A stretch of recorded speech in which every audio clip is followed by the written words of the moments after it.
Let's fucking go. You are listening to the Outlaw Apostle Podcast. I'm your host, Troy Neff. I'm the fucking guy. Whoa.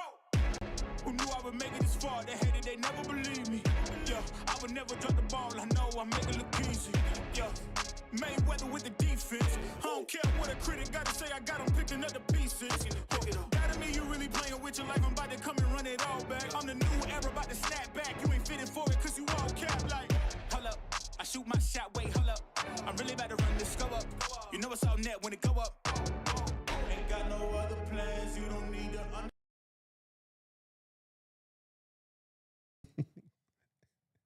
And we are back for another week, another Monday. And already a month has gone by in the new year. This is the Outlaw Apostle Podcast. I'm your host, Troy Neff. I'm the fucking guy, and the other fucking guy in the room behind the controls is Leo. Leo, how was your weekend, brother? Busy. Very, very, very busy, but it was good. Yeah. How was yours, Troy? Well, I had no plans, and I knew that wouldn't last. And we had a couple new restaurants, or new to us, a couple new restaurants. And one will definitely be hitting again. Nando's is our go-to for Mexican around here, Mm-hmm. But I guess there is a Barrio Queen in Queen Creek, but we went out to Scottsdale for that. We're just used to driving to Scottsdale for dinner, so we ate at the one in Old Scottsdale, and it was very nice. The food was excellent. It was really good. So, yeah, we're definitely put that up there for Mexican, the Barrio Queen. Have you eaten there? Been there like Maybe. once or twice. Yeah. It was pretty good. We definitely enjoyed it. And then Saturday, after working out, we decided hey, we've wanted to eat. I think it's called Honey and Vine. It's a restaurant that's not been open all that long, I don't think, maybe 6 months or so, at the casino at the Gia River, Santan Mountain location. But Brendan, my one employee, he likes it. Mm-hmm. So we went there, and it was so bad. It was so bad. And not the food. The restaurant? Oh, okay. Well, some of the food. When we got the food, it wasn't the waitress. The waitress was trying so fucking hard. I felt so bad for her, but our orders were pretty simple, and we got salads. Dawn and I both got a salad. Dawn usually gets a Caesar salad. There's nothing easier than a Caesar salad, right? Mm-hmm. You got lettuce, you got some different cheeses, some croutons maybe, and then your dressing. Dude, it probably was a good 40 minutes or so before we dude, it was so funny. I'm thinking, man, all the food's going to come out at once on top of each other because it had been so long. Yeah. So they finally bring that out, and I got a Greek salad, and I don't know, I've never experienced it anywhere else in the country but here. Twice now I've experienced it. One at just some little location, Greek restaurant we went to, where apparently I don't know how to read the menu well enough, but their Greek salad is nothing but chopped up giant chunks of tomato. Like most of the time when I have a Greek salad, it's more like a Mediterranean salad where there's actual lettuce on the salad. Yeah. There's really no lettuce, just giant chunks of tomato and cheese. This is not what I want. So they took that. It's an interesting way to make a salad, but okay. Yeah, so we're just wondering, and then it's taken even longer. It's going even longer. And then there was a table next to us that had about 7 people, I think. And they got there a half hour after us, and they started bringing out their food. Now I'm like, are you fucking kidding me? Yeah. Are you kidding me? And they finally brought ours after that. And it was, it's been way over an hour now. It's been so long. And this wasn't packed, the place. I guess it was busy earlier, but guess they didn't have employees that showed up or whatever it was, or I don't know, but it was not good coming not good coming out of the kitchen. I just ordered a steak. The steak actually was done correctly and had flavor, and it was good. Dawn ordered a bolognese, and it was not even lukewarm, so I had to send that back. It just was one thing just after another, one thing, and it was like, wow. So I guess they covered the whole meal, and I wasn't expecting that. I tipped the waitress $100 because it wasn't her fault. You know what I mean? The manager, came over and was like, yeah, you guys got to get your shit together because this is like a shit show. Especially for some fucking salads. Yeah. Salads and some steak and just how long Like it some of just the most took. simple And things to make. yeah, nothing was hard because you'd already have noodles somewhere and you'd have a pot of sauce, right? You know what I mean? It's in a warmer or something. You're dipping it, whatever. These were not hard things. And the salad, especially Dawn salad. Like, are you kidding me? It takes 45 minutes to get a Caesar salad. And actually, we were in there for 2 hours. Now, I've been at good restaurants where we've had appetizers, we're visiting other people, and it's an hour and a half, pushing maybe 2 hours. But it's, there's food coming out and you're spacing the food too. You know what I mean? This was not like that. My friend Barry met us out there. But anyways, this was at the casino, and we went and played Baccarat. I won 3,000 even when we pulled up and left. I think Dawn was playing with 300 and she ended up with like $302 and Hey, 20 cents or something. So. She didn't lose money, so she was happy that she didn't lose anything since I was winning. But I could have stayed a little longer, but it was like 2:30 at that point. And by the time we got home, and then I wasn't able to sleep right away, it was like 4:30 before I actually got any, before I went to sleep. Yeah. And just think about that. That's with no alcohol, man. And I was like beat. Like, it's just being old. And I don't know how Barry finished because Barry stayed a little bit longer than we did. But yeah, my strategy works. My strategy works. It's just fun watching the people around the table figure it out that, like, what the fuck is that guy doing? And how's he stacking up money over there slowly? He's not. And I'm like the only one, although I did a few hands, bet some of the animals, betting the panda or the dragon. I did that a little bit, but I didn't hit on the panda or the dragon. And that's why I don't bet. That's, I don't know what that means. Well, you have your regular bets with Baccarat where you're either betting on the player hand or you're betting on the banker hand. So almost like roulette where you're betting on black and red. It's that simple. And you can bet if a certain number, if you have to have 3 cards. Sometimes the dealer or banker only gets 2. But if they have a 3-card 8 on the player, that's a panda.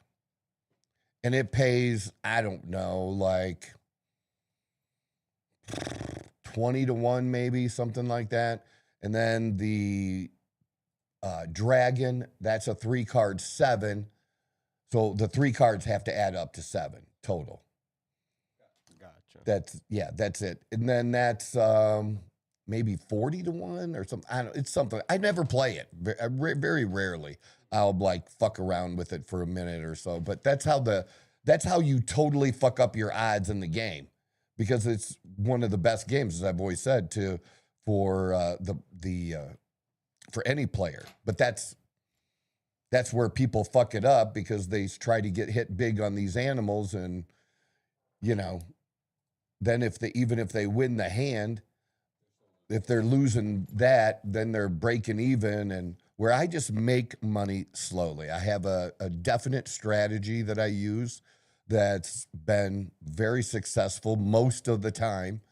And especially if you get a lot of runs and not a lot of back and forth, where you would get like blue, red, blue, red, blue, red, blue, red. Is if you get like that a couple times, and then you get a string of 3 or 4 blue, and then a string of 3 or 4 red, that's where you make your money.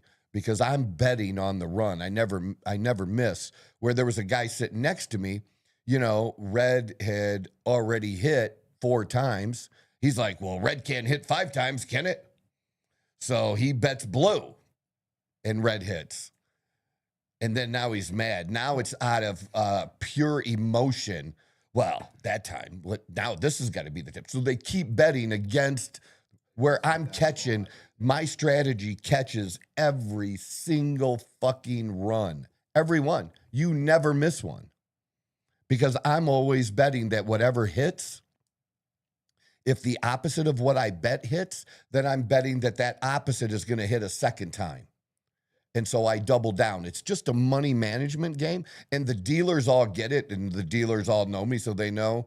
And they just kind of nod because I don't care what anybody else is doing. I don't care if everybody else votes or bets on banker. And they all think it's cool at the table if everybody bets on the same thing.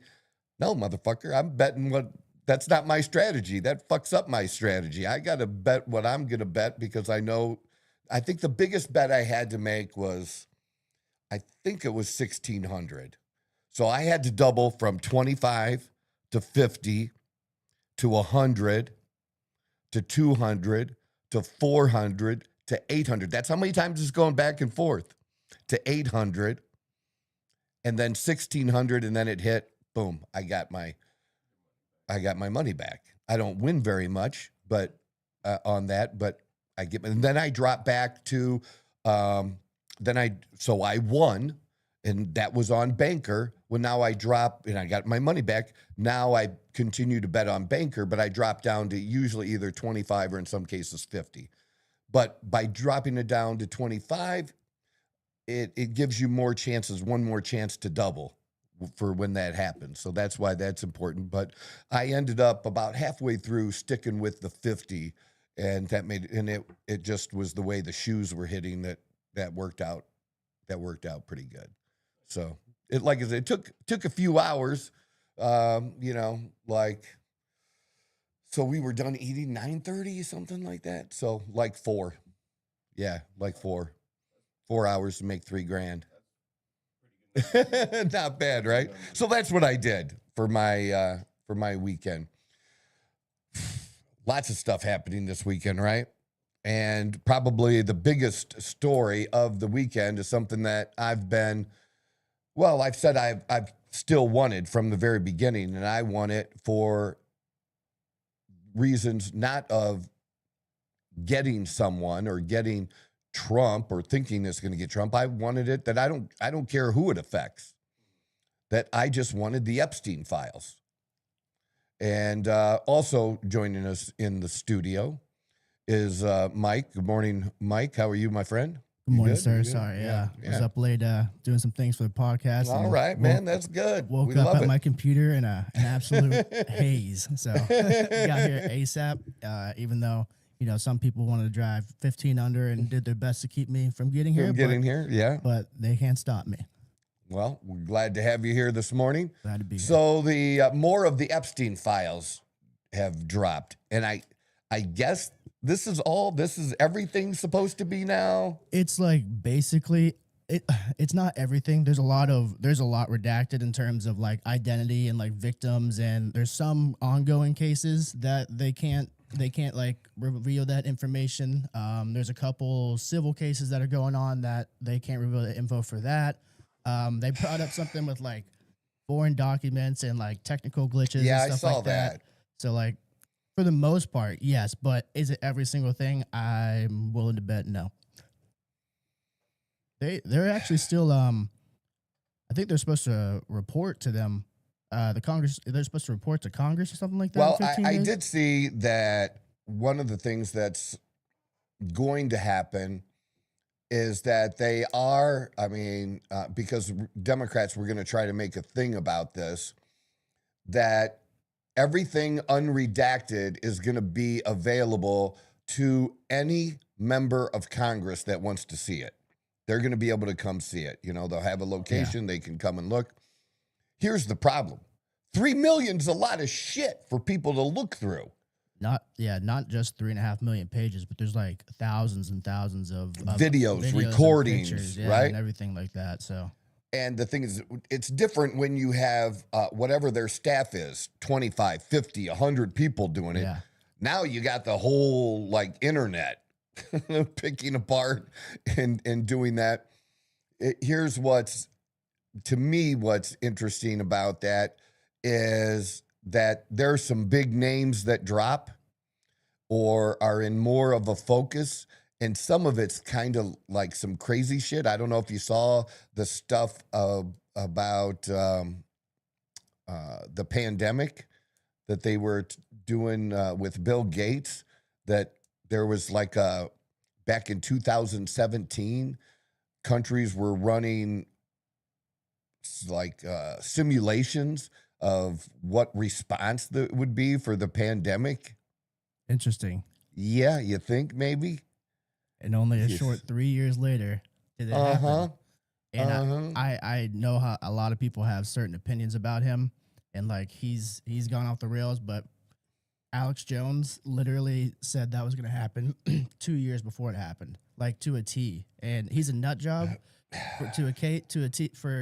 He is kind of crazy, but like he has been right about a lot of this. Sometimes COVID crazy stuff. people are right. They're not always wrong, like, right? Not crazy. Like I don't want to call him the nut job, and like I say that in how he like presents it. Like he's very energetic, very like passionate about it. So he comes off crazy, but like he's actually not crazy. Like he's been in this for years. I mean, but he uncovered Bohemian Grove. Like he told people 2 years before COVID that it was going to happen, step by step too. Like not just like, oh, there's going to be some disease that comes through and it's going to be an issue for us. No, he told us exactly how it's going to go, the entire outline, and almost to a T, it followed it that way.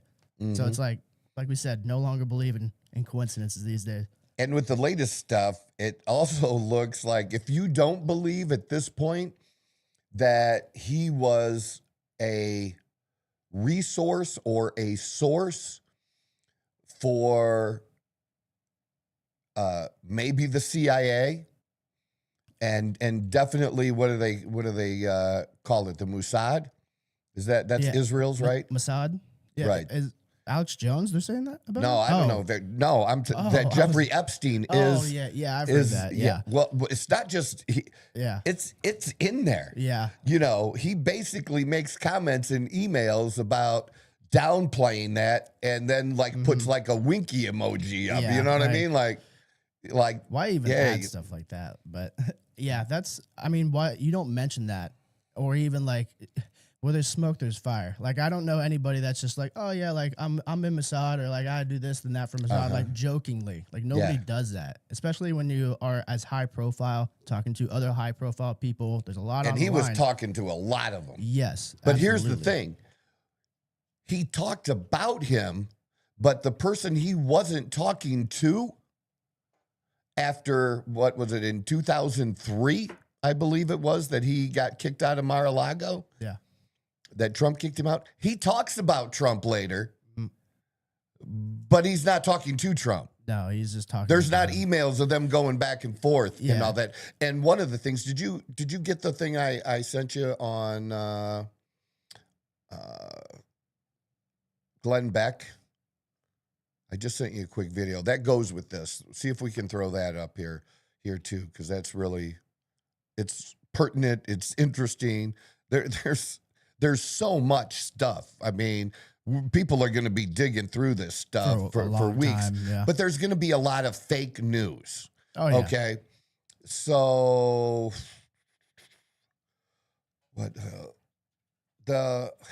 Leguizamo, who's that fucking John Leguizamo? Is that how you pronounce it? The actor? Yeah. Yeah. So he's been, because he's a fucking moron, he's been out there for a minute the past week. But I saw somebody post in a conservative group that I'm in that something like Fox or somebody cut ties with him, and it was a $500 million deal, and people are all commenting on it. There was no $500 million deal, man. Yeah, what? Like, it was just made up shit because then people, it was a clickbait thing. Yeah. But my post on that was, this is why they think conservatives are stupid, because of posts like this, and you think it's true. You just feed into it. Okay, this guy has never been offered $500 million for anything in his life. Yeah. Okay, if he made $5 million in a movie, that would be a lot. Okay, because he's not that. I mean, he's not that good. How else do you want me to say it? He's not that good. He's not that talented. Okay, it's not. It's definitely not a thing. But people posting that, I'm just saying, a lot of fake shit like that, and we're gonna get a lot of fake shit. Yeah, just like we did. Trump sued. Was it The Guardian or the BBC that Trump sued and won? I thought it was CBS that he sued. Yeah, he sued them too. He's suing everybody, man.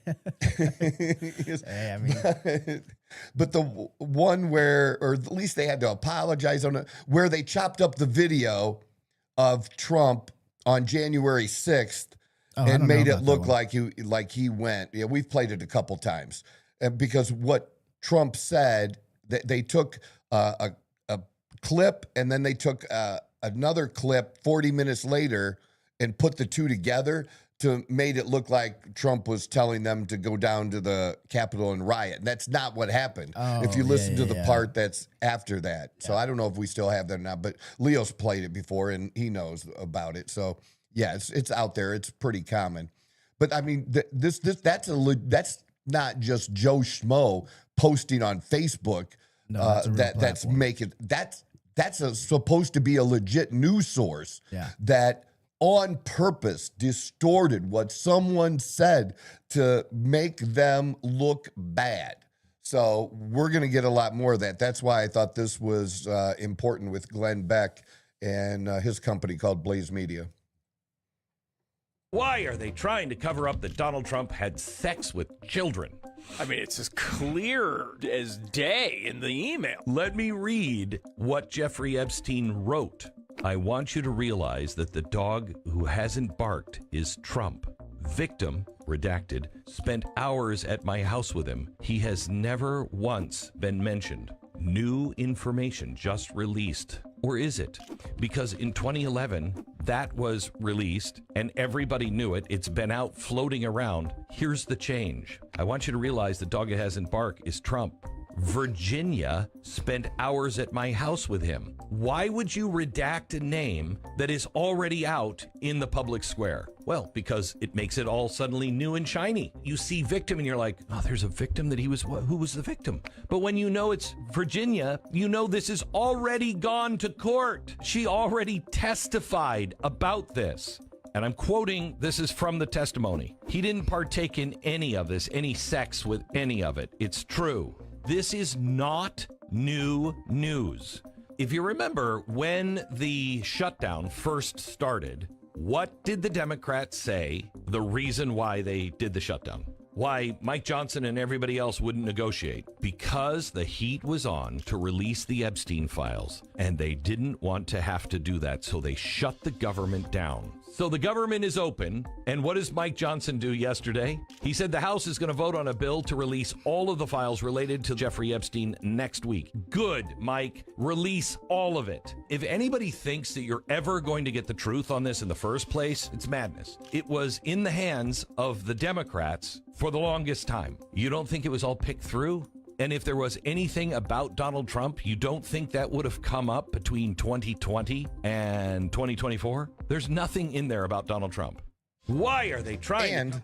They had actually a tip line. I don't know if you're that they had this tip line that anybody could call and make up any allegation. Yeah. And they had to pursue it or whatever.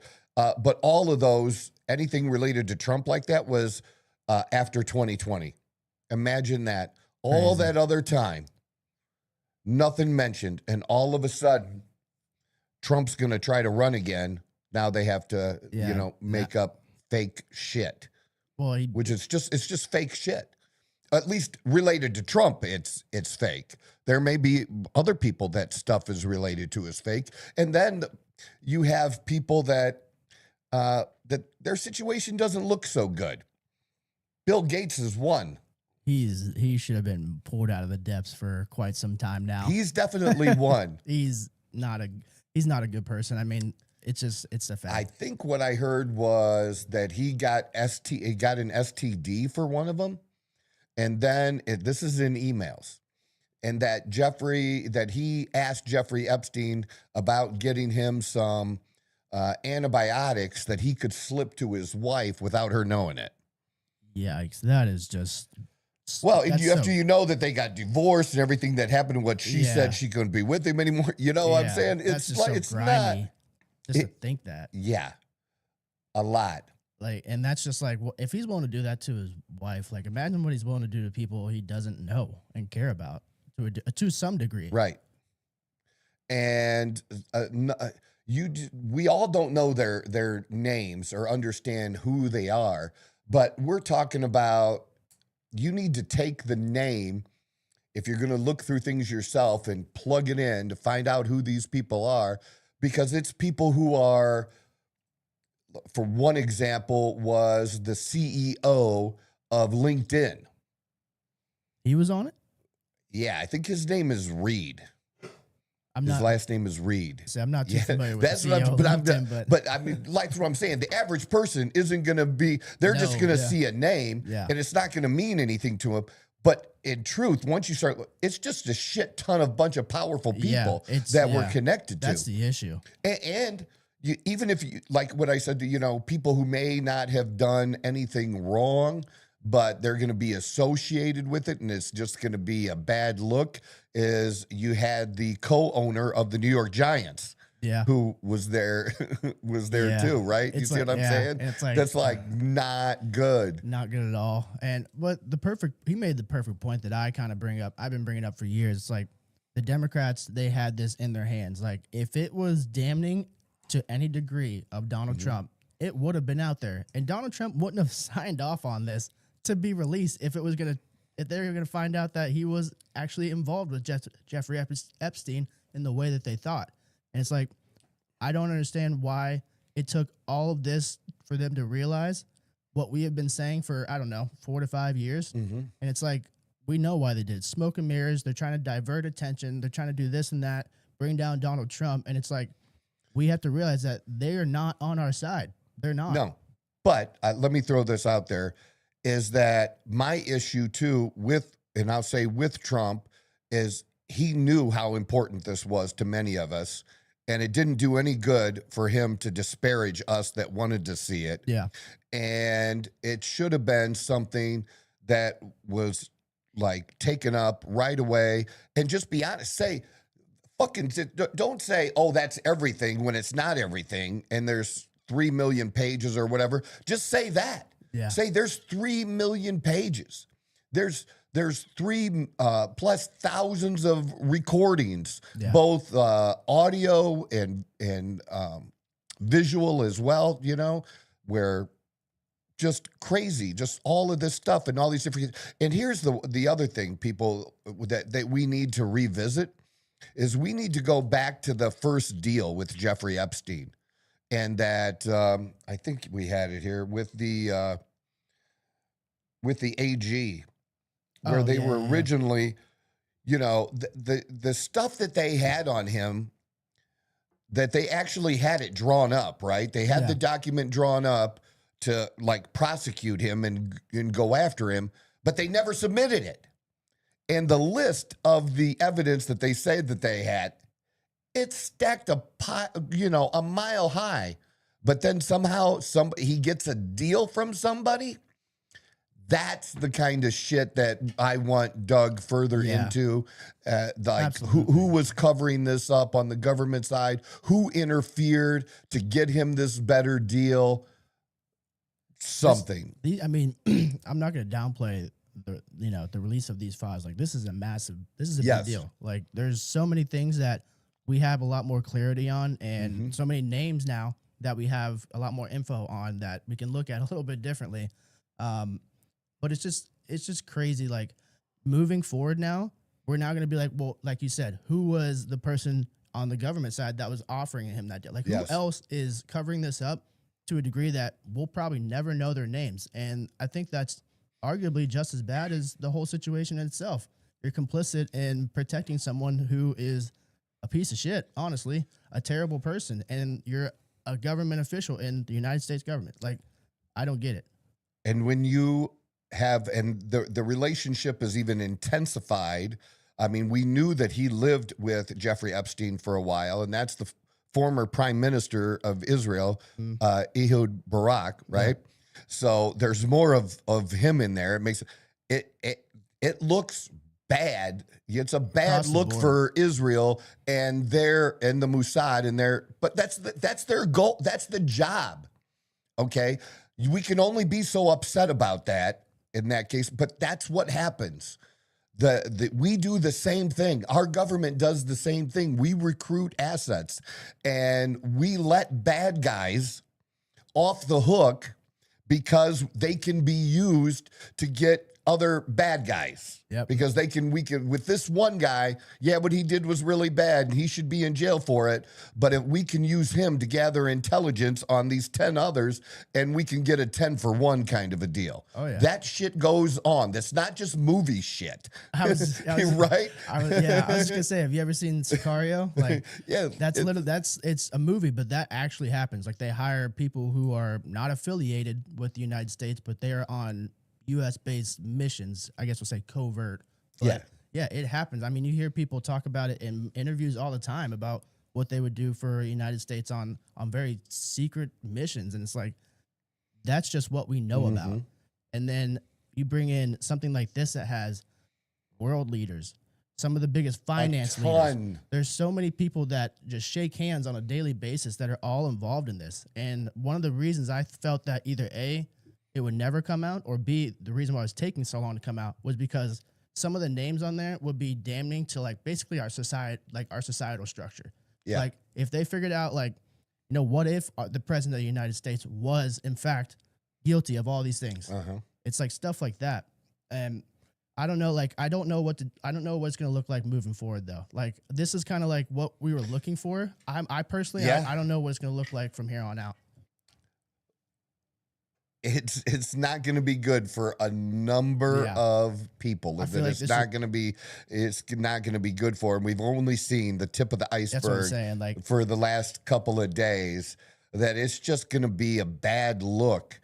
You know, even like it could be the most innocuous thing. It could be something that's just, hey, I met, you know, and these people in their fucking emails.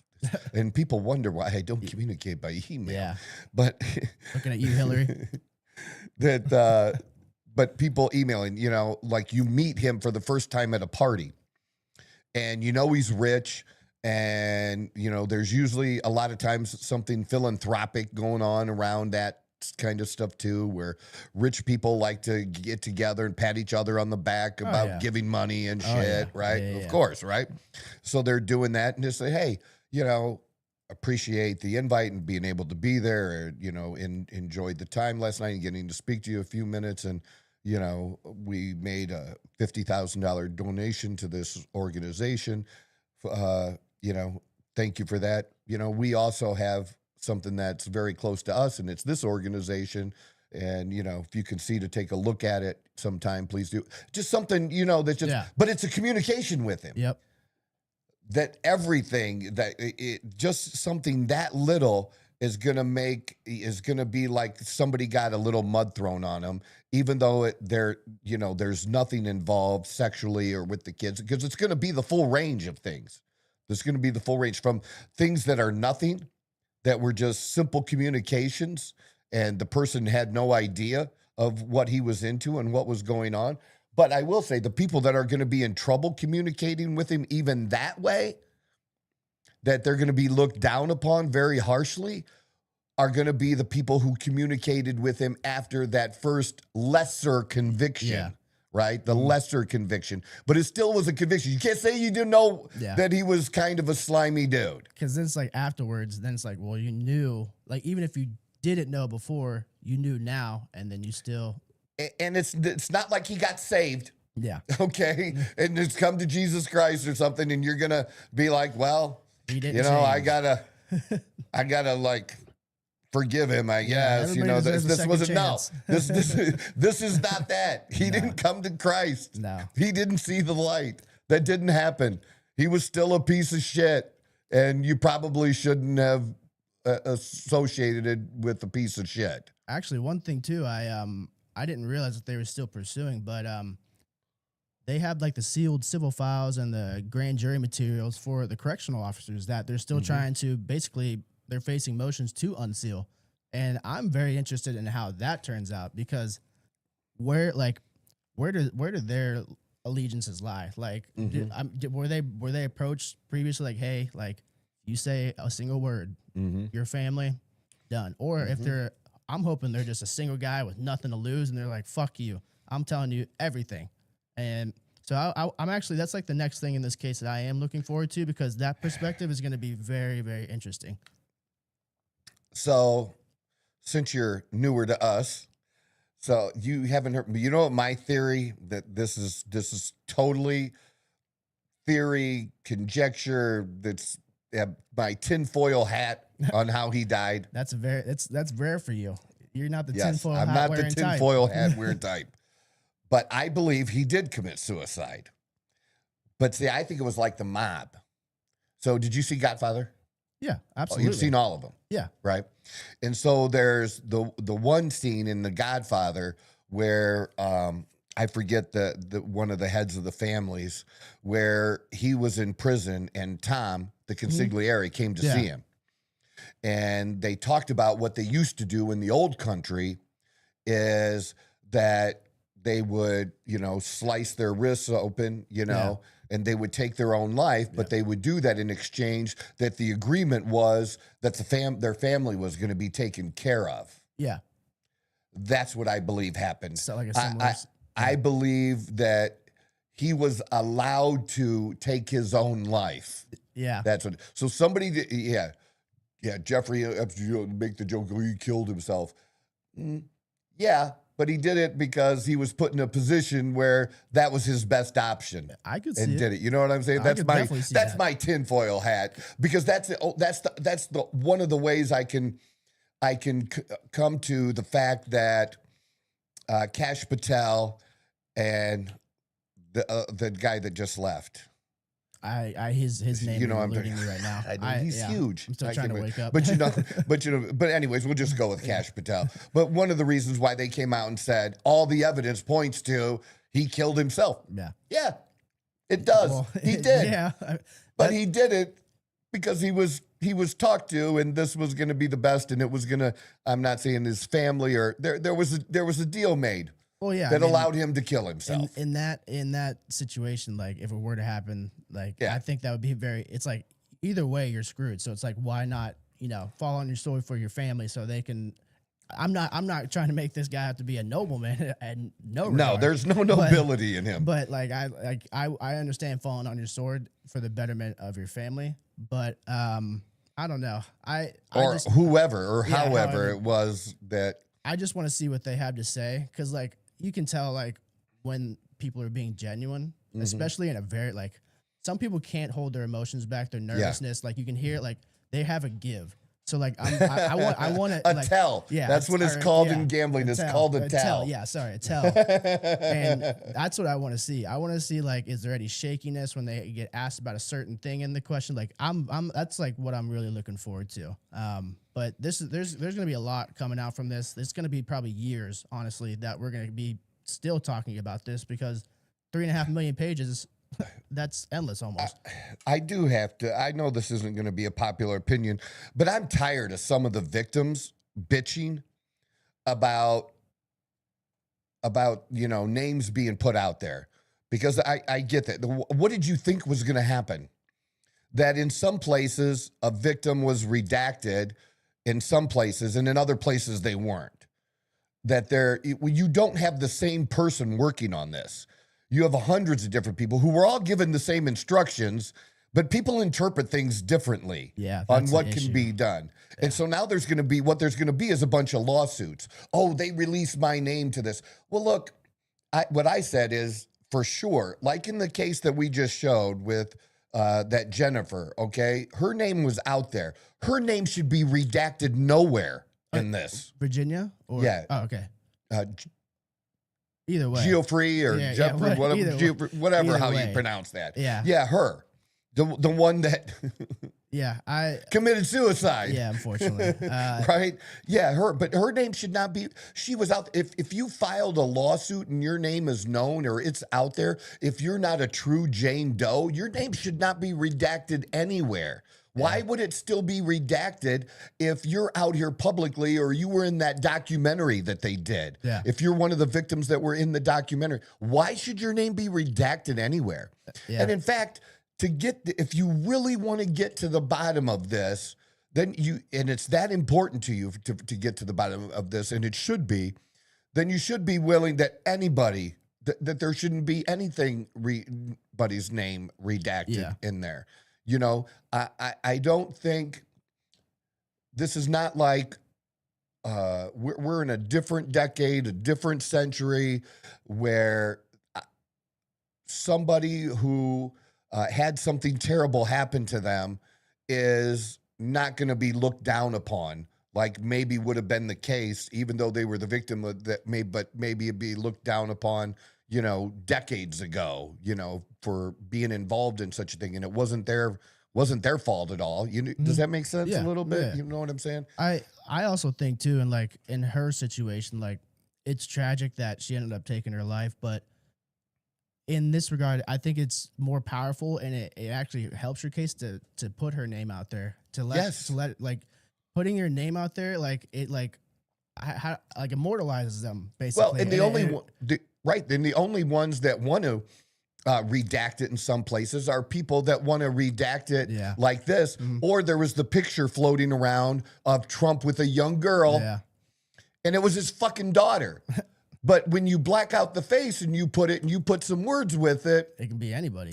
And they were on Jeffrey Epstein's airplane. Oh no. You know, that's all bad. But no, then you find out, oh, that was Trump's daughter that was with him on that trip. He was usually with somebody, you know, other family, the times that he was on Jeffrey Epstein's aircraft or something like that. But people can make something. That's what I mean. There's going to be so much fake stuff out there because of this stuff being released by using little tricks like this to manipulate people. And people are easily manipulated, which was my point at the whole beginning of this, because they can be manipulated by a stupid post about a stupid comic losing, like if 500 million, they weren't even smart enough to make it sound real. If they would have said $5 million, I'll be like, well, maybe that did happen, right? Like that. Yeah. But this idiot, and then instead of using Fox, you should have used ABC or different news organization. Does that make sense? Yeah, like they gave you so many clues that this was fake bullshit. And yet here we are. It just is whatever's brought to your face for a lot of people. It's just like convenience is king. So it's like if somebody's gonna bring all of that information to them, in their mind, it's like, well, why would I do any of the legwork? It's right here. No. Yeah. But what if it was true? But what if you'd have just clicked and just like spent 30 seconds finding out if it was? Yeah. You know, so last week, the picture of Ilhan Omar and the picture of the guy that squirted the apple cider vinegar on her. Okay. Yeah. There was a picture circulating about it had both of their heads in the same picture. AI says it's fake. Of course, sounds about right. But people were posting it. It's like, you know, we don't know that that's true yet. We don't know if it's true that he worked for her husband in the winery. And to this day, I still haven't seen that proven true. I haven't seen anything about like. That doesn't mean that I don't think it was staged. Okay, because. But I didn't. But I just didn't want to jump to that conclusion. I want proof. Yeah, it seems really odd, you know, because why would you using a liquid that would smell and then not dangerous? And then she continues on, and then she immediately does a fundraiser on it afterwards and stuff. I don't like. This looks so terrible. Like we said, Jussie Smollett. This is so Smollett-like. As soon as we played that video and I saw the full thing from start to finish, I immediately was like, this is a setup. This is fake. Like, I know you shouldn't jump to conclusions like that, but you can just see, and it looks like a bad third grade play. That's literally what it looked like to me. My whole contention is this. That's what we should say. This looks staged. This makes me feel like it was staged. You can't say this was staged until you have the proof for it. I want people to get the proof for it. Yeah. That's all. That's all I want. Absolutely. Just dig and do that. And just be smarter than the other fucking side. Like, it shouldn't be It's that a hard, but difficult apparently concept. it is, but apparently that's hard. So we do have Yeah. there's going to be plenty more coming from the Epstein files, that's for sure. But we do have our second segment of the day. Mm-hmm. And as you can see here, it is the question of the day. All right. So, your question of the day. If you could time travel to any period, where would you go and why? Man, where would I go? I kind of think I would want to go to a period like where the Vikings were very dominant. Yeah. And like England and Yeah. fighting over the land, Yeah. you know, more. They used to raid the coast of England like Yeah. that. They would embark on these massive ships. They'd have like 4 or 5 ships. I probably wouldn't live very long because most of those people Most people did. didn't, yeah, so most of them didn't. You know, 30 people- and you're old, right? Yeah, say if you Kind made of a thing, if you 'cause- made to 60, you were literally like a cryptid. Like, I mean, how many battles could you be in like that and come out alive and go to the next battle? and if you were that old, they're like, we're not fucking with this dude because he's obviously killed everybody that's tried him to this point. It's like, He it must doesn't matter be how good. old he is, like He we're not must- fucking with him. Yeah. But yeah, I agree. Like in that same regard, I kind of would like to go back towards. It's my personal interest, but in like the Hellenistic period, like right around when like Alexander the Great, I believe he was crossing into Egypt, and that's right around when like Christianity started too. Okay.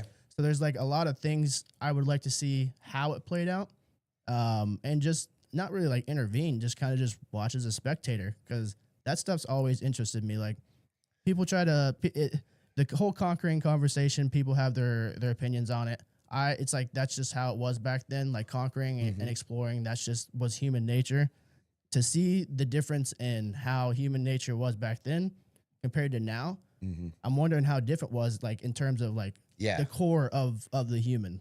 Yeah. So like that's what I thought of a similar period. Like I was running maybe 3 different periods in my mind, and that one is the one I gave with the Vikings, the one I chose. The other one would have been during, you know, Jesus' time when he was here on earth. And the other one was the Revolutionary War period. Oh yeah, You know, that here. one was sick, those yeah. those were the 3 that came to my mind. That- yeah. But I don't know. I just had this every Viking thing that's come out for the most part. It's sick. uh, It's been cool to watch. I've watched. No, Yeah. the Revolutionary that would be sick actually. Just to see like just to be like standing there with, like while they're doing like the Boston Tea Party, you just sitting on the docks watching them just throw it off the side, stuff like that. Because like that was really like the beginning of America. Like that's really when it got started. How about yourself? Oh, Leo? I'd want to participate. oh yeah, throwing the tea overboard. I'm a participation Absolutely, person. 100%. Yeah. Leo, you got a time period that you would want to go to, or you kind of cool where you're at now? Say, ain't nothing wrong with it. I can't really think of anything off the top of my head right now, to be honest with you. No, I got you. There's just so many options. No, that's what I would do. I think during that time period, it's just like when a lot of pretty much how our society is shaped now. A lot of that started really back then in the Hellenistic periods. Yeah. Well, you know, technology has changed so many things, even in just the last 125 years. But that people think that that humans have changed. they've not changed that much. On the surface. Exactly. only on And the I surface, just really. mean as far as conquering Yeah. and taking things over and the Different stupid shit about, It looks different. nobody's illegal on stolen land. Well, what about land that was taken by force, motherfucker? You know, like everybody is done since the beginning of time, you know? Yeah, that's just how it is. Tribes took that shit from other tribes, and then there was a white Animals. tribe that came and took that shit. Animals so, do it to other animals. Like it's just inherently in Exactly. It's an That's animalistic my point instinct. exactly. That's just how it is. But That's it's my point interesting to know exactly. though. I was actually curious how you were going to answer this, but I honestly thought you were going to pick the Revolutionary war period. I It didn't was in my expect top the Vikings. 3. All right. Take us into the next The next big the next story. Yeah, what's the next story? What do we got? The good old fashioned government. Good Lord. I feel like if they did really well, The shutdown. Oh So, my yeah. God, dude. Really? Again, I mean, the whole thing is real simple. If Pretty hadn't been killed, we would not be even having this discussion. yeah, Because it wasn't going to it was still on track to be passed after the Good was killed or shot and died. But it wasn't until the second one happened that they really believed that they could use this as a weapon again, because that's what they do with everything the Democrats do. And something that had been bipartisan. And for the first time, like we hadn't like passed that much shit and had like a real budget actually passed instead of these ongoing resolutions funding stuff. But then I also found out that, that there was pork in this shit too. yeah. And it's like, I hate that, man. I thought we It's were like getting every- to the yeah. point where I thought our side was going to do a better job of that. It's every damn bill. It's Everything. That's the whole reason. Pork is simply the stuff that Doge uncovered that we're like, we were spending money on what? And it could be as little as 500,000 and it could be as much as 5 or 10 million, to study the gay habits of rabbits or something. was You know what I mice, I mean? thought. Like Mice or I don't frogs, know. I something just like made that, it up. Yeah, but you know what I'm saying? It's just Well, that dumb was a legitimate shit, thing, dude. though. That they were studying like some sort of gay behaviors in animals, and it's like Yo, if like you ask, that's not the most important thing Yeah. Americans think of. And if somebody wants to study it, it's fine. do it on your own dime. But that shouldn't be done with government money. Yeah.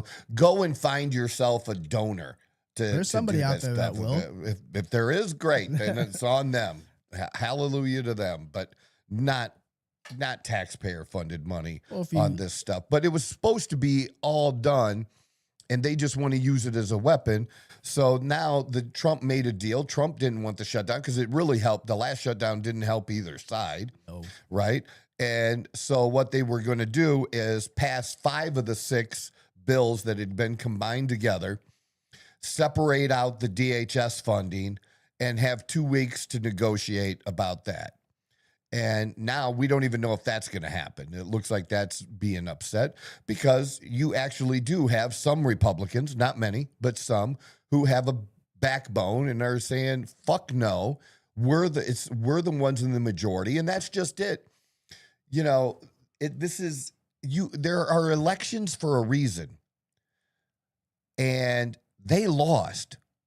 And so you can do your best to try to stop the other side. I get that. But it's still at the end of the day that the majority party, and especially when you have a majority where they have both houses and the presidency as well, that, the country was feeling a certain way. Oh, it was for a very reason. obvious. Exactly. It was like you couldn't have. Trump. I don't think Trump could have asked for like a more landslide election, honestly, across the board. Not much. We literally won we won every possible Every election, swing state. literally 7 of them. And it's like that tells you everything you need to know. But actually, when you bring that up, when they were first, like when this election was first going on, I forget who it was, but I was watching the news and they were talking about one of Kamala Harris's grave mistakes. And I was like, well, there's a lot. But she said that what Donald Trump did that Kamala Harris didn't do was he didn't forget about the everyday working man who's not on social media, who's not, out in the streets protesting 24/7, like they're at their jobs 10 to 12 hours a day, going home, feeding their families, this and that. So he said that was like the biggest thing that she effed up on, was because that he believed that was what really swung it for him, like to this degree. He probably would have won either way. I don't think anybody was really too keen for the most part on Kamala with a lot of her policies from what I've talked to. Look, her only attribute was one thing. She wasn't Donald Trump. That's it. That's what she ran on. And I'm not Donald Trump. And that's when it's like it was for me, it was like a lot of reasons, but she was just so disingenuous about a lot of things. Like she did that typical, that stereotypical politician smile, but as soon as you turn your back, it's nothing but shit talk or whatever it is. Like she had that video of her where she was acting like she was on the phone with somebody. That was Obama. Yeah, when all Obama excited. was, and then when she showed it, like it was like there's no call. And it's just like you're putting on this whole, these are your support, like these are people who believe in you. Like they've donated to you time and money, and you're lying to their face, like right at the finish line here. Like, what the fuck is wrong with you? Yeah. So it's like disingenuous things like that, along with pretty much everything else. Where I was like, there's no possible way anybody could vote her in. No way. And I'm glad that I was right.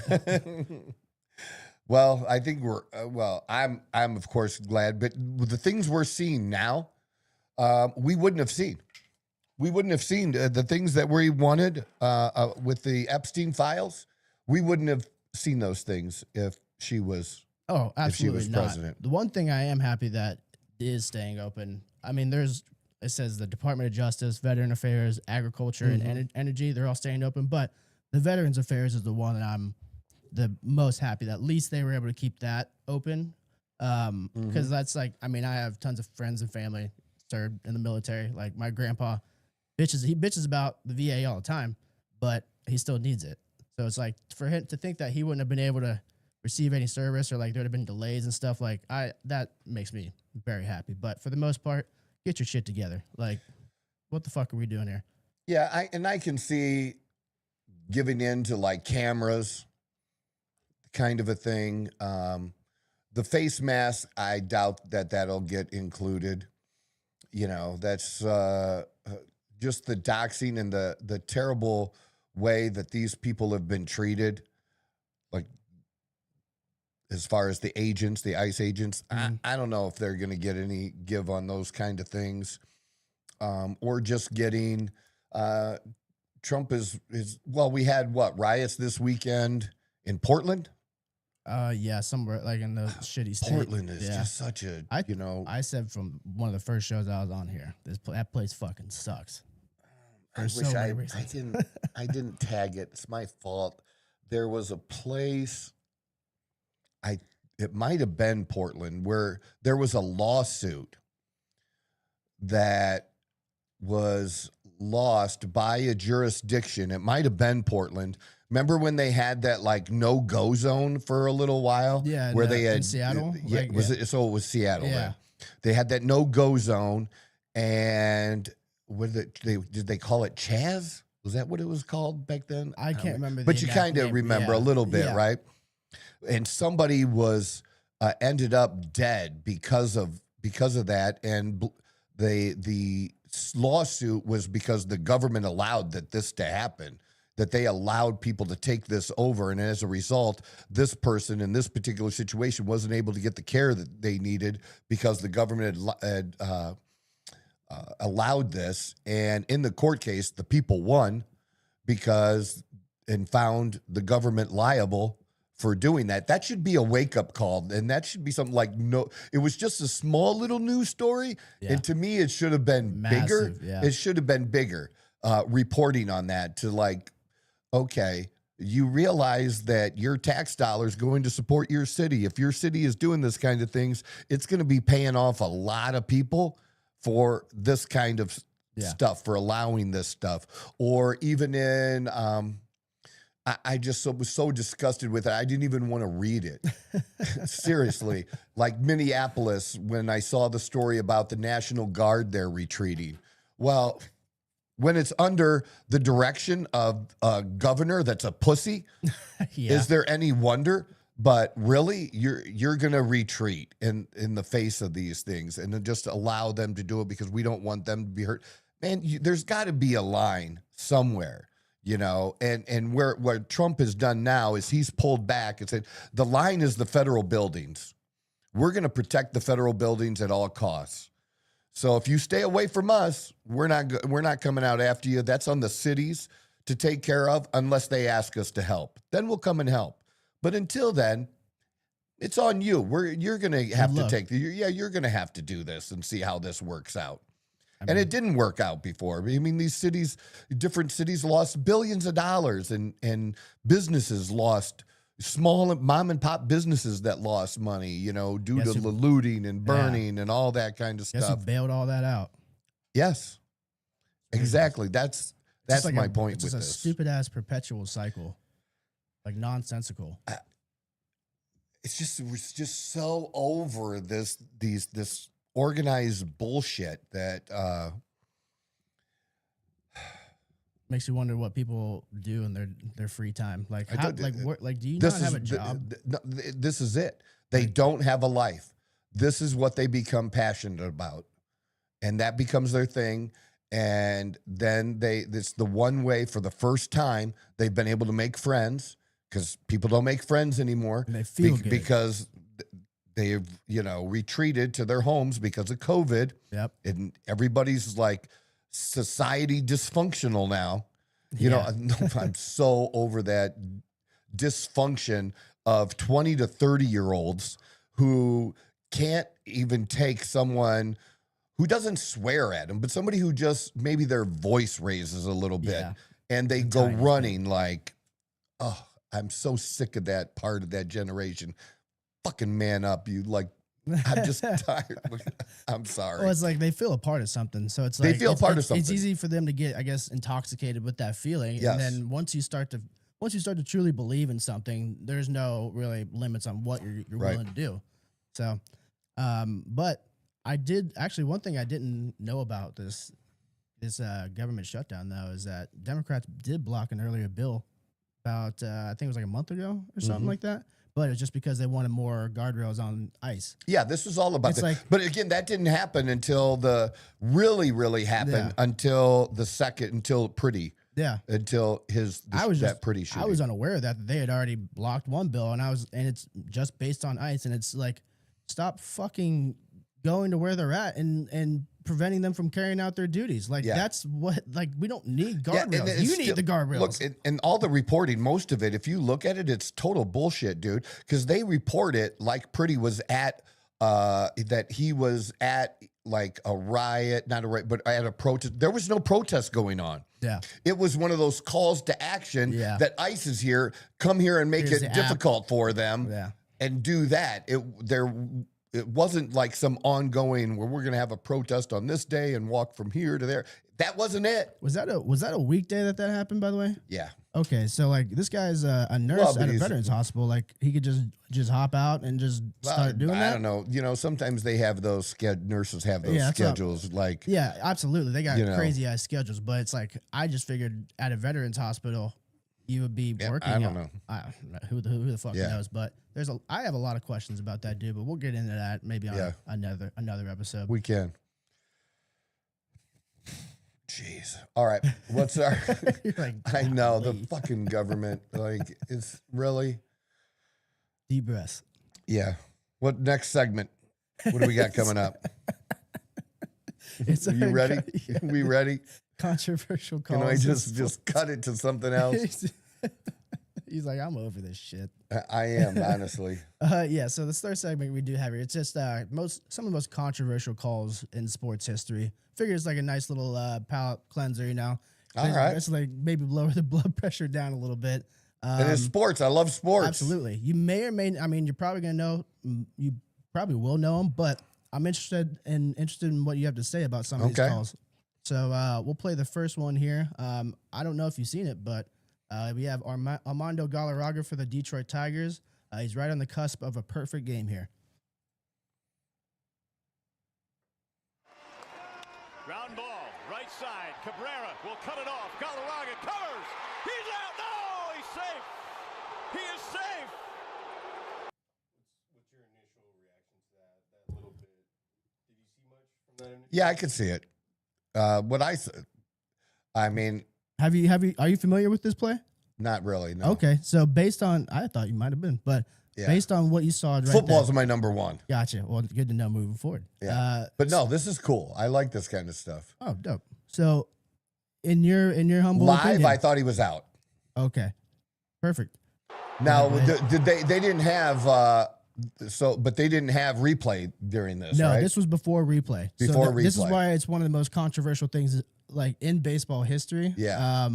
Because quite literally everybody to this, I mean, you've never seen this play. You just watched it for 5 seconds and you got the call right.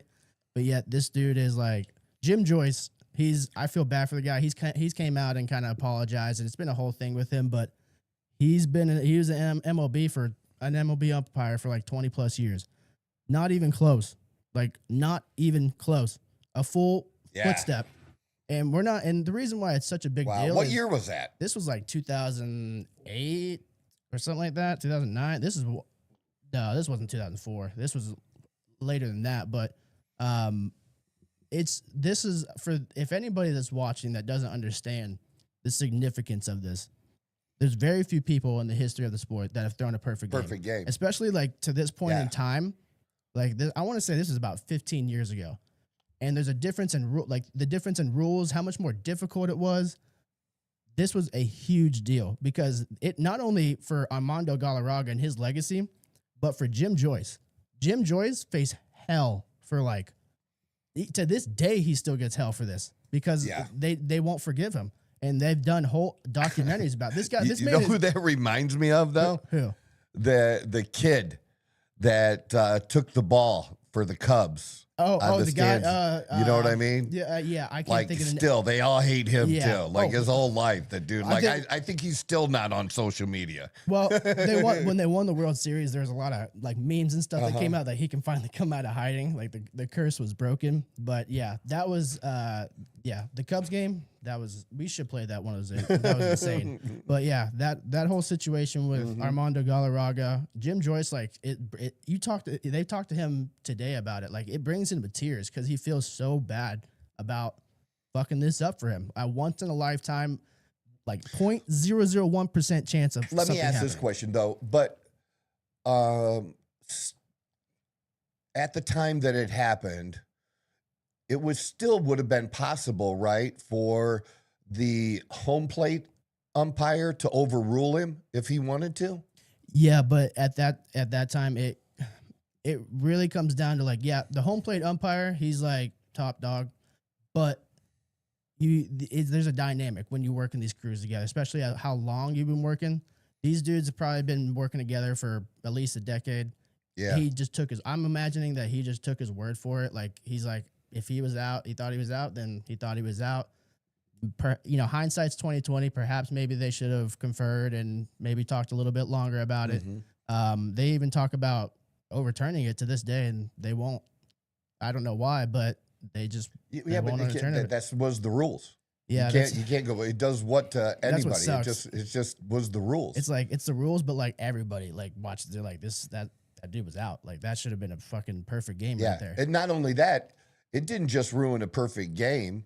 You don't even get second prize. No. Which has been a no-hitter, right? You lose everything. Now you get a complete game shutout, which is nothing to sneeze at. That's a great game. But and how many and just think it wasn't that long ago that players had a chance to do that kind of thing.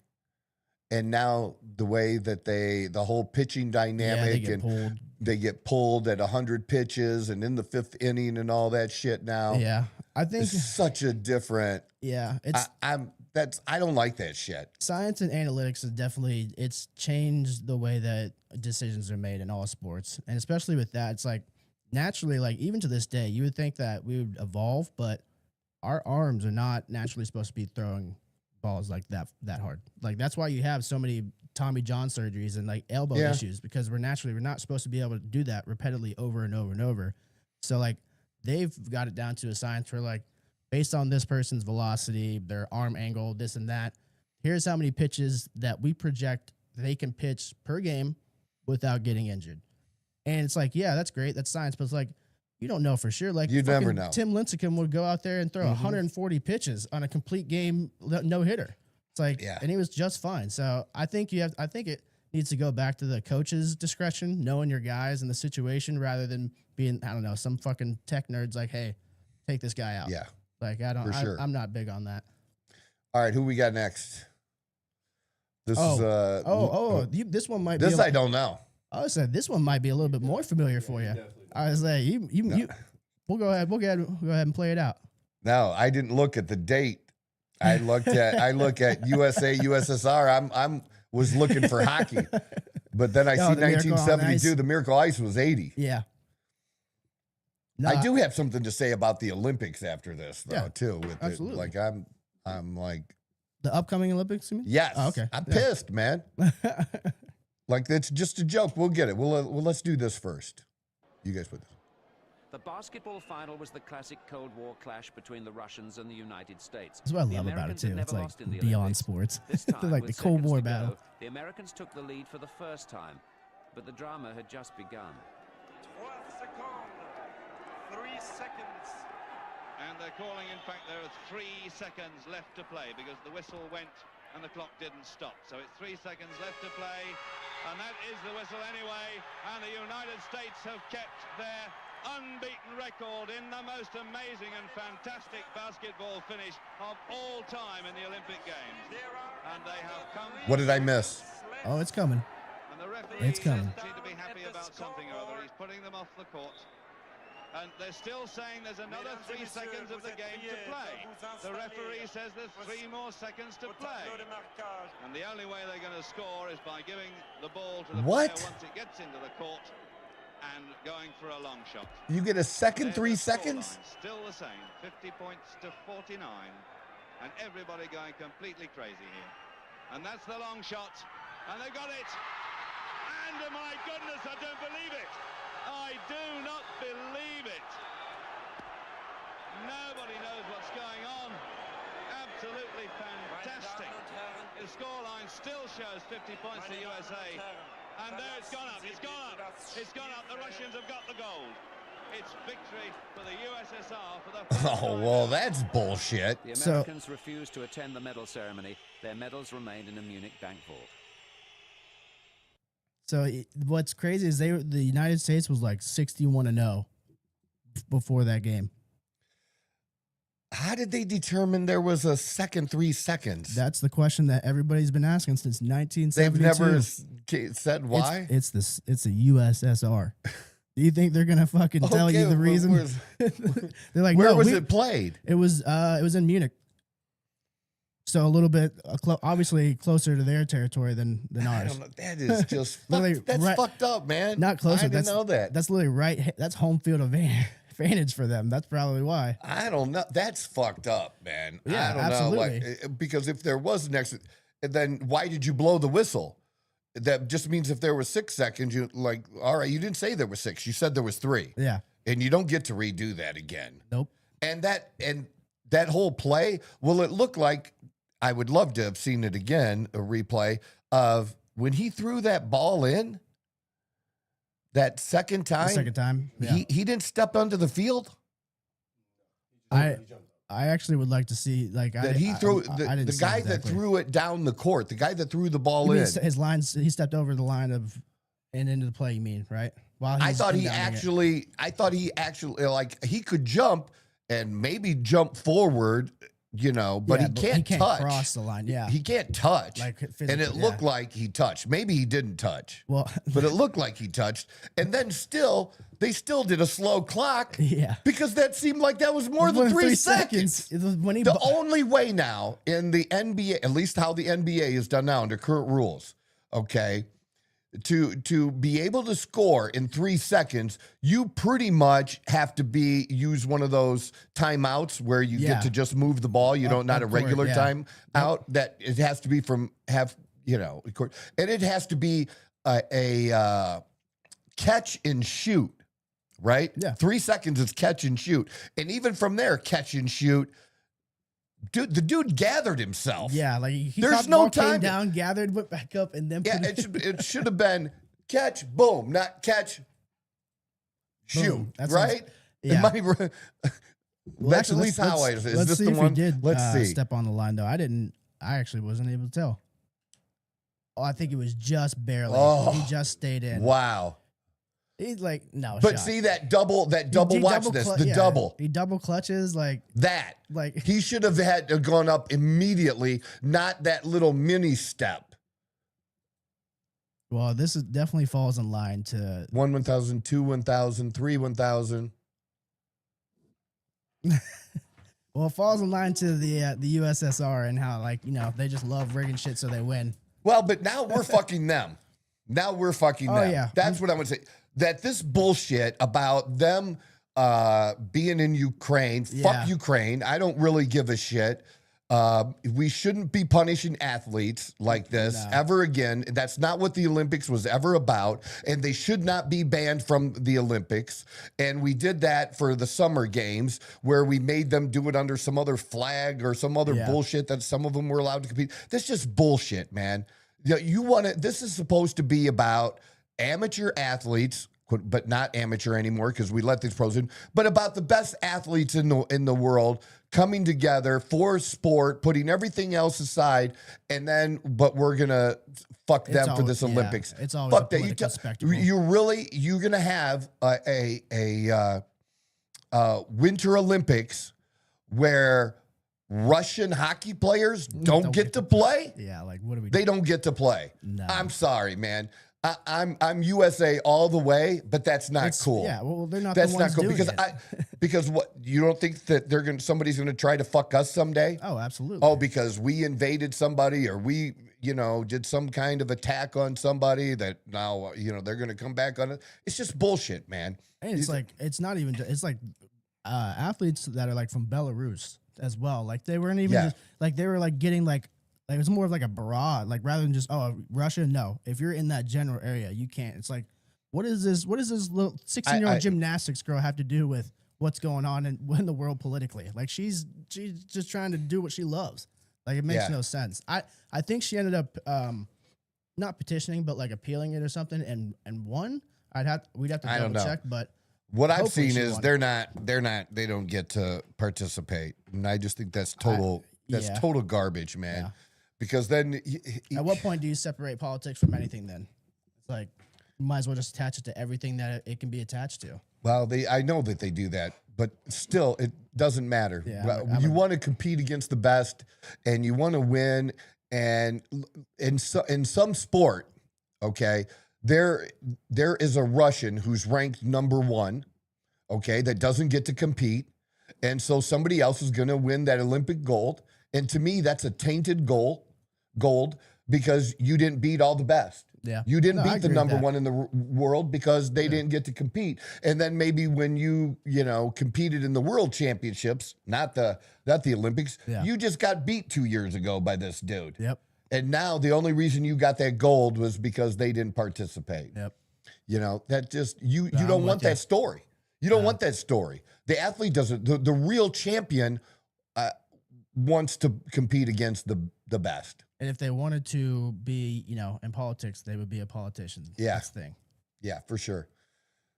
Well, this is classic. Well, and yeah, this so I is know a you know great this one. one. This is great. I love that you did this because this was so influential to Tom The Brady's landscape of whole football. career. The landscape of football. Yeah, in general. everything. So before we do get started, one thing I am interested, I want to know, once it's done playing, I want to know if you remember exactly where you were when this happened. What year was it? I think this was 2001. 2001. I would have been home watching the game. 2001. Probably the new house that we were building wasn't complete yet. So we were at the first house that we owned in Genoa, Ohio. Okay. And I'd have been in the basement because it was a finished basement. Yeah, the man It cave. didn't have a 10-foot ceiling though, Hey, it was yours. but it was though. still nice. It was yours. It was still nice. Yeah, for sure. Three receivers right, one left.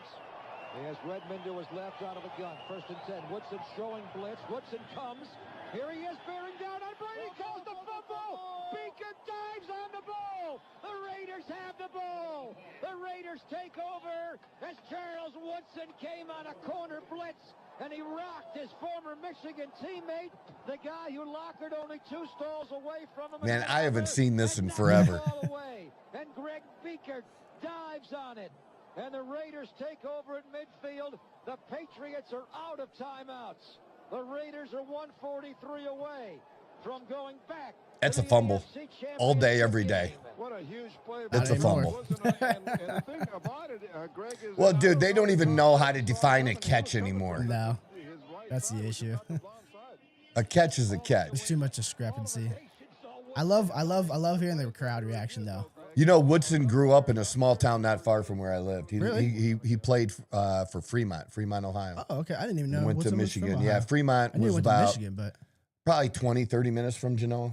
okay. My cousins went to Fremont. It was called Fremont Ross, was the high school. Yeah. So No, play the rest. I want to I love this, man. Say Finish this, man. This the is crowd cool. is the best I part. love this. seeing everybody's reactions is great because this is Yeah. like the first. This is like unprecedented. Never happened before. Replay yet. Now the field call was there was a clean fumble. Right.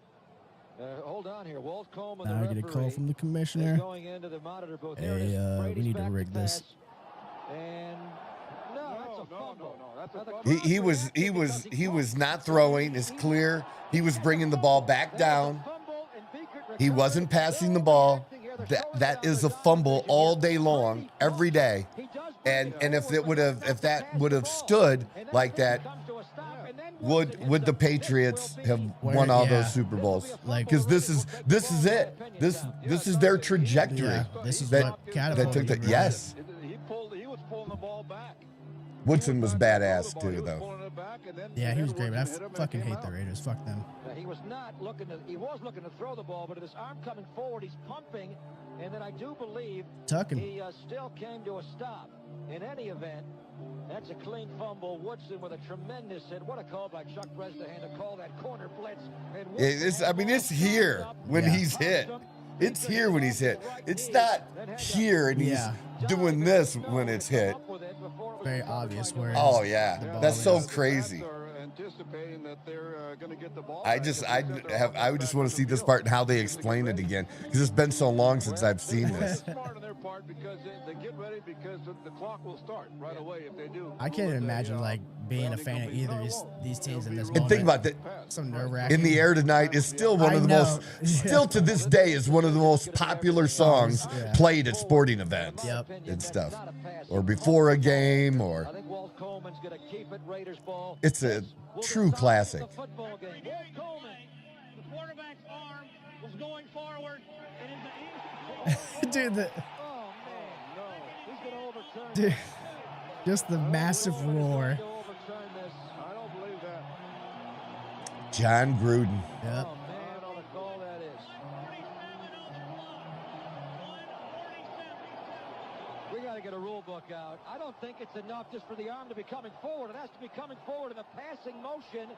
He's not looking to pass that ball. This is so funny to listen I to, know. man. This is why I like listening to old That clips was too, because great. like the commentators back then were great. We had, just like on TV, just listening because we don't have football now and we only got one more game. But on the NFL network, they've been playing the old NFL films Oh, I love that and shit. like showing the shortened versions of each Super Bowl in a Yeah. row. They started that and we watched those. We happened to actually catch it from the very first From the start, yeah. Super Bowl. And see, I know all those. I had their football cards. I had Bart Starr's Yeah. rookie card. That's kind of You nuts, know. actually. Roger Yeah. Staubach. Yeah, all of them, man. That's it was crazy. so fucking crazy But, and so cool. Like, I love that how shit, different man. football would have been. First, let me say, as a Broncos fan, I love that it fucked over the Raiders, but I hate that it helped the Patriots. So it's kind of a lose-lose for me. I guess, Well, in as a a way. Steeler fan, it is for Yeah, us too. But like, how different would would that rule even be a thing nowadays? Like, that's what you could ask. Like, how would fumbles look nowadays in those strip sack moments? Like, where would Tom Brady be? Bill Belichick? Like, Yeah. how would you feel? Like, I mean, John Gruden did just fine for himself, but maybe you could add 2 Super Bowls instead of 1. Like, there's so many things that changed, and then it kind of makes me not that it's justified, but I understand like why there's some like pettiness and animosity with. I remember how we were talking about Bill Polian from the Colts.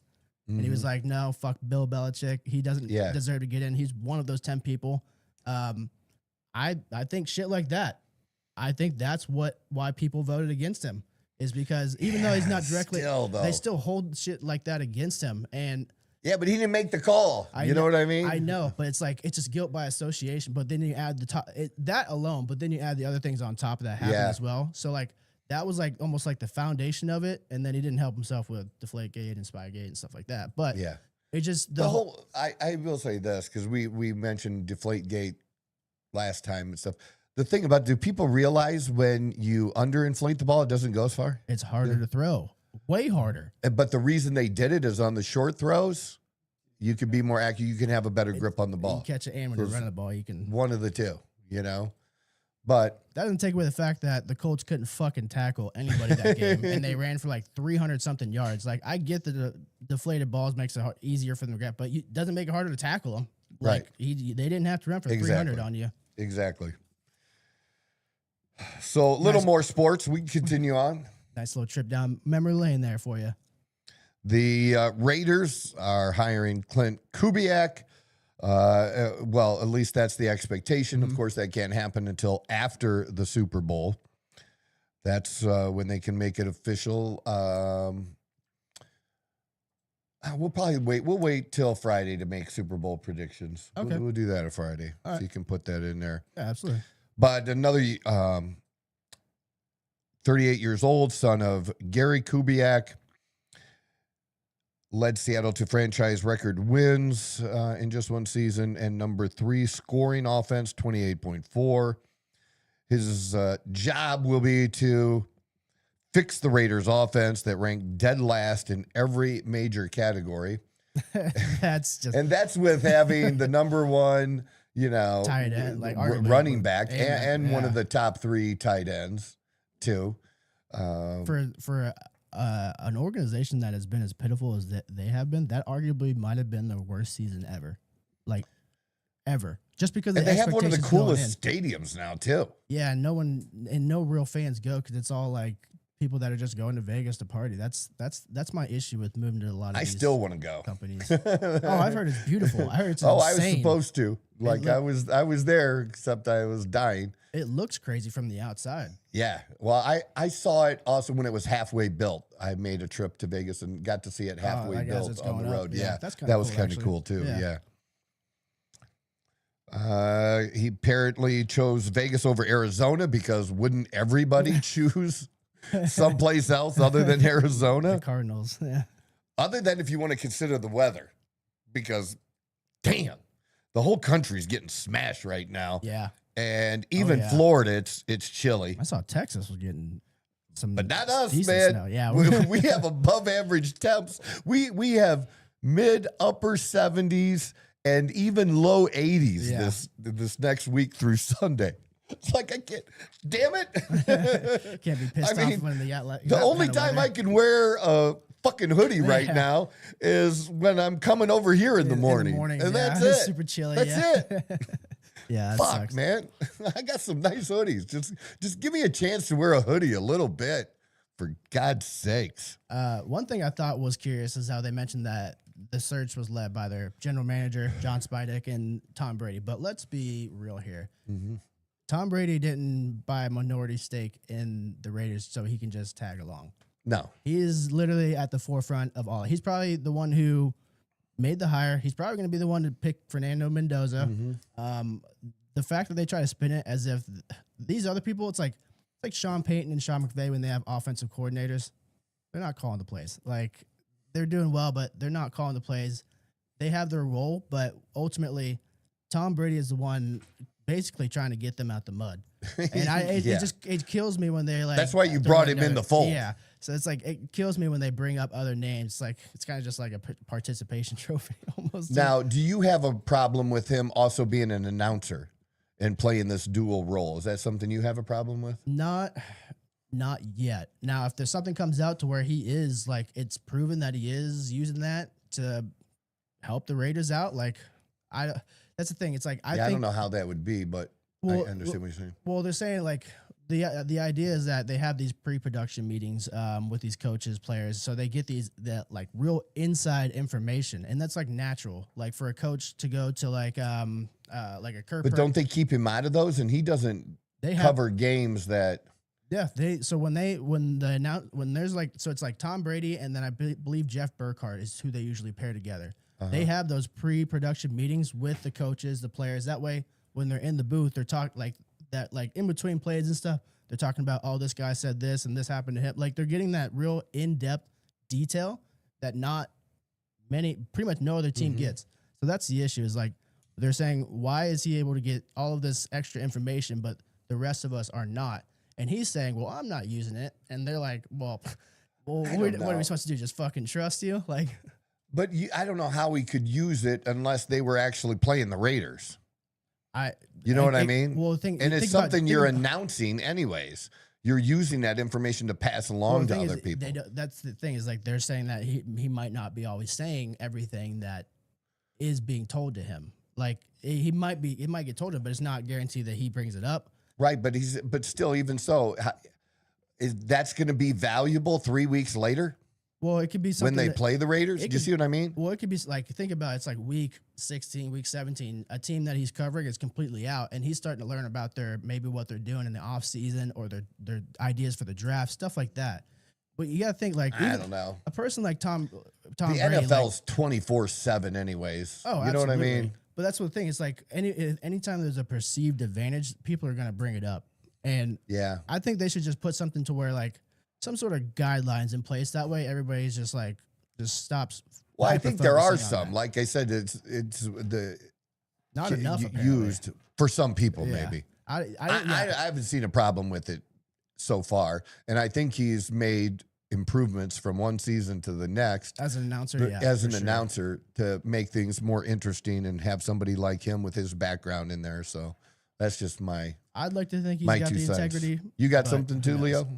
Good thing, or are you just playing with your mic? No, I was just gonna let you know because unfortunately I do have to go into work a little early today. I'm going long. No. I'm actually gonna give you an option because we did have two things lined up for the rest of the podcast. So I'm gonna let you decide what you'd rather do.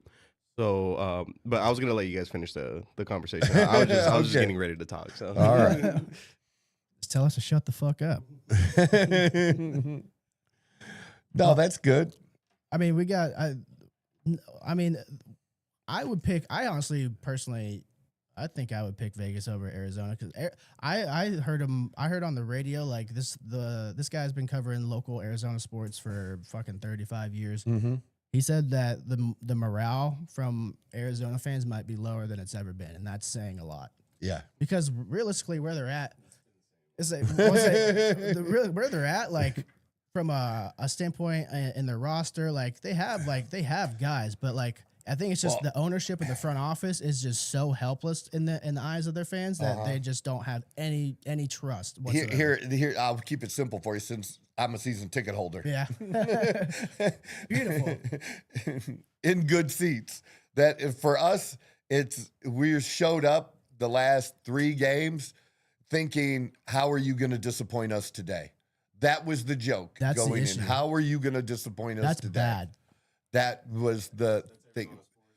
But look, we had a 21-point lead or whatever the fuck the lead was against. Was that the game against the Titans? Yep.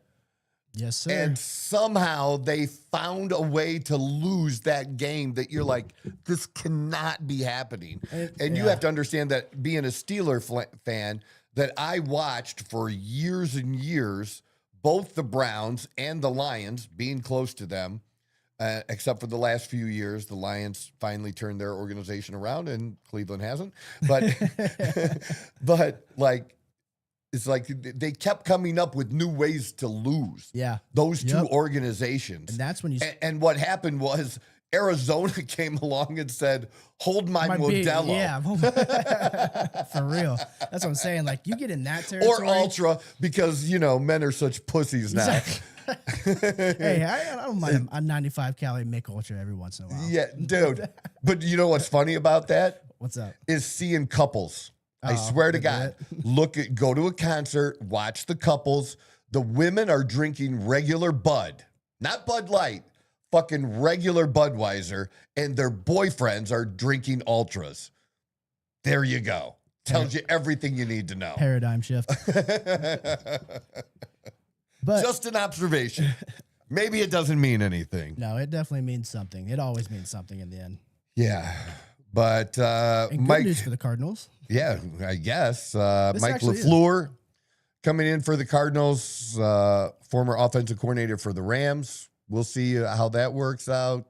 I don't think that's not a terrible choice. I don't know if there was a bunch of good choices left, but it's not one that where I still now it's been a week now with the choice of Mike McCarthy for the Pittsburgh Steelers, and I'm thinking, for what? For 1 year, one more year potentially with Aaron Rodgers? Is that what we're doing here? I just don't understand what my Steelers are doing. I just don't. I personally think it's because he's a native son to the area. I think and when it comes to which I didn't know before, and I it's a big deal.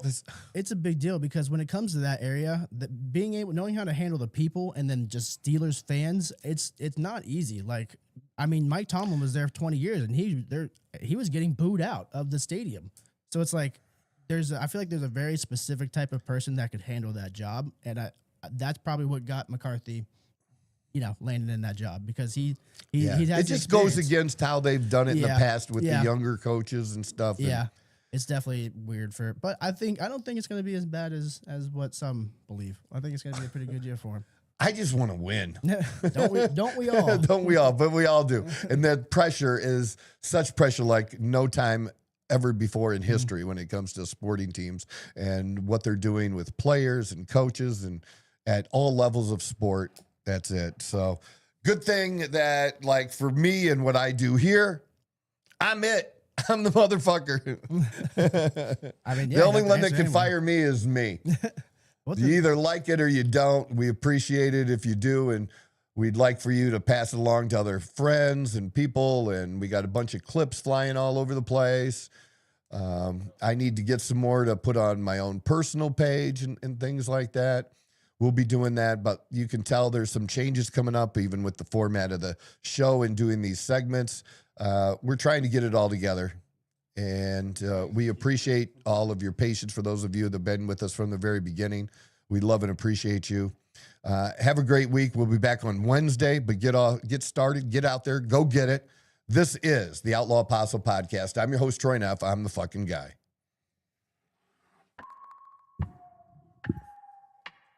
What's that? Who knew I would make it this far? They hated, they never believe me.